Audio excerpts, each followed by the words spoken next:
റസൂലുള്ളാഹി സ്വല്ലല്ലാഹു അലൈഹി വസല്ലം പറഞ്ഞു, വുളു ഉണ്ടാക്കി നല്ല വസ്ത്രത്തോടുകൂടെ പള്ളിയിൽ നേരത്തെ ഖതീബ് മിമ്പറിൽ കയറുന്നതിന് മുമ്പ് വരുന്നവർ അൽ ജുമഅതു ഇലൽ ജുമഅതി കഫാറത്തുൻ ലിമാ ബൈനഹുമാ, ഒരു ജുമഅ മുതൽ അടുത്ത ജുമഅ വരെ അവൻ അല്ലാഹുവിന്റെ പാപമോചനം ഉണ്ടായിരിക്കും. അത് എപ്പോഴെങ്കിലും വന്ന് ഇരുന്നതുകൊണ്ട് മാത്രം കിട്ടൂല, നേരത്തെ വന്നതിന് ഒരുങ്ങി തയ്യാറായി വരണം. 2, വന്നത് മുതൽ ഖതീബ് മിമ്പറിൽ കയറിയത് മുതൽ അവസാനിക്കുന്നത് വരെ അനാവശ്യമായതോ ആവശ്യമുള്ളതോ ആയ ഒരു സംസാരവും പാടില്ല. ചിലർ കയറി വരുന്നു, എന്തൊക്കെയോ സംസാരിക്കണു, ആക്ഷൻ കാട്ടണു, അപ്പുറത്ത് പോയിരിക്കണു, ഇപ്പുറത്ത് പോയിരിക്കണു. കല്യാണ വീട്ടിൽ കണ്ട പരിചയം പോലെ പള്ളിയിൽ വന്ന് ഖുതുബ തുടങ്ങിയതിനു ശേഷം പിന്നെ സംസാരങ്ങളും ഗോഷ്ഠികളും ഉണ്ടാകരുത്.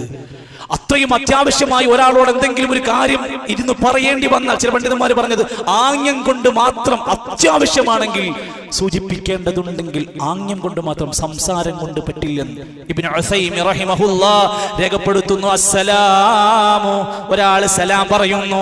വതശ്മീതുൽ ആതിസി, ഒരാൾ തുമ്മിയപ്പോൾ മറ്റേയാൾ യർഹമുക്കല്ലാഹ് പറയുന്നു. അസ്നാ ഖുതുബത്തിൽ ജുമഅത്തി, ജുമഅന്റെ ഇടയിലായാൽ ലാ യജൂസു, അത് പറ്റൂല. അൽഹംദുലില്ലാ എന്ന് പറഞ്ഞു മറ്റേ റഹ്മക്കല്ലാ എന്ന് പറയുന്നു, മറ്റൊരു സലാം പറയുന്നു, ഇയാൾ സലാം അടക്കുന്നു. എന്താ പറ്റാത്തത്? ലിഅന്നഹു കലാമുൻ, അത് സംസാരമാണ്. വൽ കലാമു ഫീ ഖുതുബതിഹി മുഹറമുൻ, അത് ഹറാമായ സംസാരാണ്, പറ്റൂല. പിന്നെ ബാക്കിയുള്ള സംസാരത്തിന്റെ കാര്യം പറയാലല്ലോ.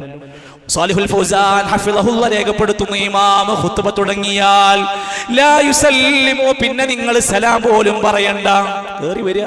വഅലൈഹി അയ്യർകഅ റകഅതാനി ഖഫീഫതാൻ, കേറിയ ഉടനെ തന്നെ 2 റകഅത്ത് നമസ്കരിക്കുക. വലാ യുസാഫിഹു ബിജാനിബിഹി, അടുത്തിരിക്കുന്ന ആൾക്ക് ഇങ്ങനെ കൈ കൊടുക്കാൻ നിൽക്കണ്ട. ചിലർ വലത്തോട്ടും ഇടത്തോട്ടും കിട്ടുന്നവർക്കൊക്കെ കൊടുക്കുക. വലാ യുസാഫിഹു ബിജാനിബിഹി, കൈ കൊടുക്കുന്നത് സുന്നത്തിൽ ആണ്, പക്ഷെ അത് ഖുതുബന്റെ ഇടയിൽ വേണ്ട. ബിജാനിബിഹി. 3-ാമത്തെ കാര്യം വനഹാ അനിൽ ഹബ്വതി യൗമുൽ ജുമഅതി, വെള്ളിയാഴ്ച ദിവസം വന്ന് ഇരിക്കണം. എങ്ങനെ ഇരിക്കരുത്?